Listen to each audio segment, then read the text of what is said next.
Tonight, County Judge Patrick Deakins discusses the state of Washington County. Growth was the centerpiece of his address. He highlighted projects the county has completed, like the Emergency Operations Center and the Overcrowding Jail Initiative.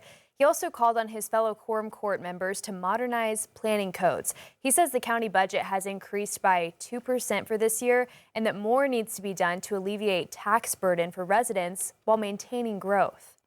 I want the taxpayer to get the best product or service that they're expecting for government at the most efficient price because it's coming right out of their pockets.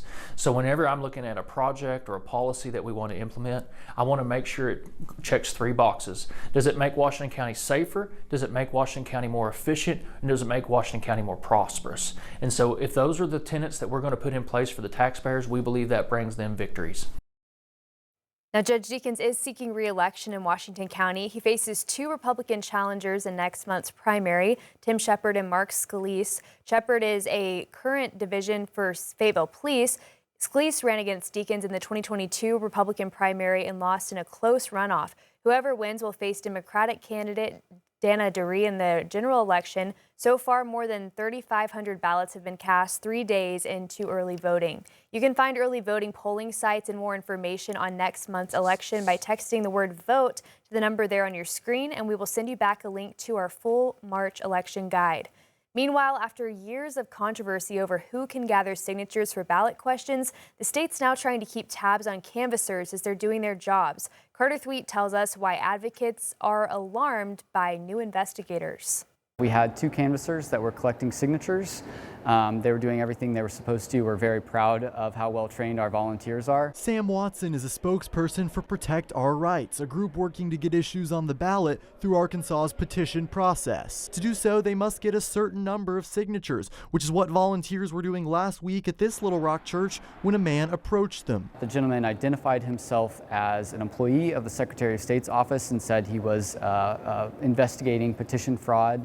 And asked to take pictures of their IDs. Julia Taylor was one of those volunteers. She told me via email that it's hard to be a volunteer canvasser and to recruit others, and this incident might make it harder. The Secretary of State's office now has their driver's licenses. We feel that the government shouldn't be sending people, we're not really sure what legal authority this gentleman had to ask for those IDs, and so it's a concerning development. I reached out to the Secretary of State's office to ask. A spokesperson said nobody has to show their IDs and added that the man, quote, wanted to be able to say who he witnessed following the laws. The man in question is a member of the Secretary of State's office whose job is to investigate petition fraud, a priority for Secretary of State Cole Jester, as he said last year. We need reform to make sure that when our Constitution calls someone's signature on a petition a vote, that we have real voter integrity. Watson says this doesn't accomplish that. We're really proud of our canvassers for keeping their head. It can be a little intimidating when someone tells you they work for the government and needs to see your ID. That was Carter Thweet reporting. That request to see an ID is notable since a new law requiring canvassers to check IDs of people signing their petitions has been put on hold by a federal judge. As of today, a canvasser needs to confirm you're an Arkansas voter, see your signature, and offer you a copy of the full ballot question to read. In Benton County, a couple has pled not guilty to claims they stole over $50,000 from the Gravette High School Booster Club. Charles and Megan Mayo have been charged with felony property theft. Court documents say they were the two treasurers of the boosters' bank accounts. The Booster Club funds travel expenses for district sports teams and awards scholarships. Police were notified of the allegations from the Gravette superintendent and athletic director after the Booster Club received payment delinquency notices from Coca-Cola. You can read more details on this on our website, 5newsonline.com. Meanwhile, our partners at Arkansas Business are reporting Springdale-based 7 Brew has filed an embezzlement lawsuit against a construction firm. The founders of 7 Brew own half of Creative Modular Construction. They're accusing the other owner, Lee Lovell, of diverting $2 million in company funds for personal use. The lawsuit claims Lovell and his wife, Leanna, used the funds for a family trip to Hawaii and to pay for a new truck. The suit was filed in Missouri, and a circuit judge ordered the Lovells to give 7 Brew access to financial records. A preliminary hearing has been set for early next month. Members of the Stillwell community are heartbroken after a historic church established in 1925 burned down Sunday night. 5 News reporter Laura Castleman talked with church leaders about what's next. Rock Springs Baptist Church has been an iconic location here in Stillwell, Oklahoma for over 100 years. 80 of those spent here in this building that burned down on Sunday. Now, despite the loss, the congregation is still focusing on their faith and future. The once steady walls of Rock Springs Baptist Church now barely stand in smoke and ash. On Sunday, I preached a message out of Matthew where it talks about if we have the faith of a mustard seed, we can move mountains.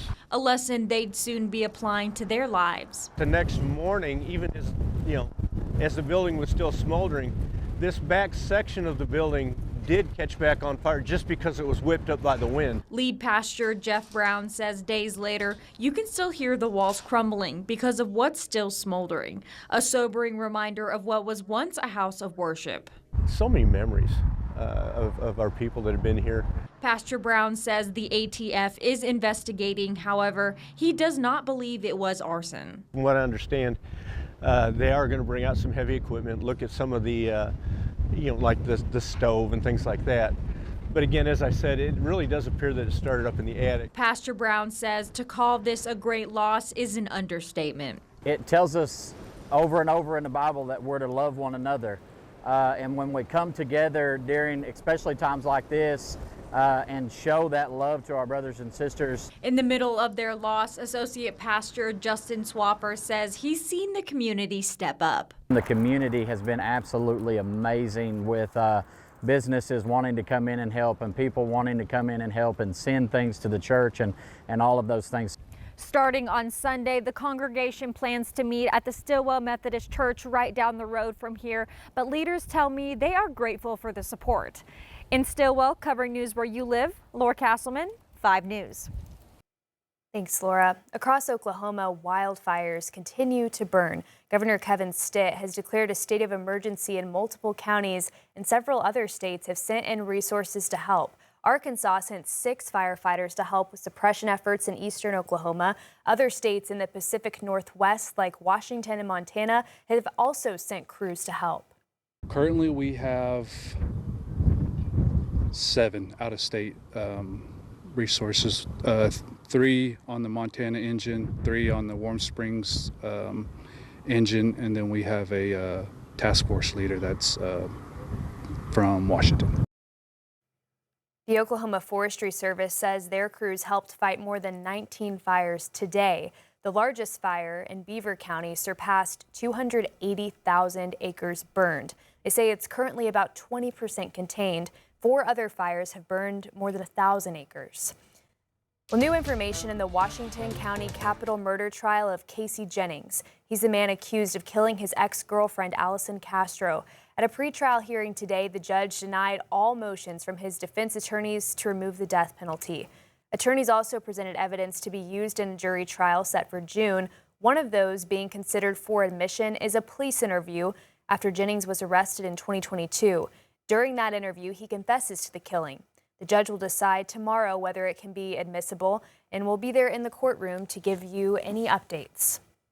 We've also obtained new documents related to the decertification of a Madison County deputy sheriff. Tim Hassel resigned from his position after failing to respond to a 911 call that was later tied to a homicide investigation. Taylor Barksdale went missing in July 2024, and her remains were found 3 months later. Just days before she went missing, Hassel was dispatched to a report of a woman screaming for help. Hassel told dispatch he went to check, but the woman who made the report and GPS later confirmed he never did. Hassel later admitted his actions to Sheriff Ronnie Boyd, and he was forced to resign. Boyd then started the decertification process at the state level. It ended with a unanimous vote to decertify him last week.